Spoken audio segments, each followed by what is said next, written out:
সারাদিন বাড়িতে সবজি এটা সেটা খাওয়া হয়েছে, তো রাত্রে সবাই বললো যে আর এত বাজে খাবার খেতে পারবো না, কিছু একটা রান্না করো। তো ফ্রিজে এই তেলাপিয়া মাছগুলো ছিল, আমার আরও মাছ আছে, তবে এই মাছগুলো অনেক দিনকার, তো ভাবলাম পুড়িয়ে ফেলি। সামনেই কোরবানির ঈদ, আস্তে আস্তে কিন্তু আমরা এই ফ্রিজটা ফাঁকা করব।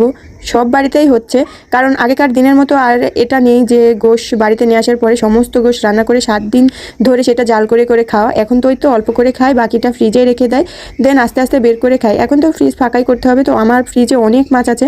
তো তার আগে আমি এই তেলাপিটাই বের করে নিলাম, কারণ এই তেলাপিগুলো অনেক দিন আগেকার ছিল।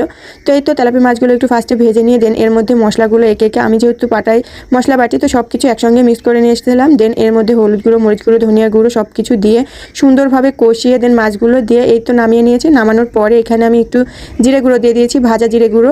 তো এই তো নেড়ে চেড়ে রাখছিলাম, আর শাশুড়ি মা সেখানে নিয়ে একটা পিস তুলে নিল, কারণ আমার ননদকে দিবে, ওর খাওয়ার সময় হয়ে গিয়েছে, তার জন্য। ভিডিওটা এবার, আল্লাহ হাফেজ।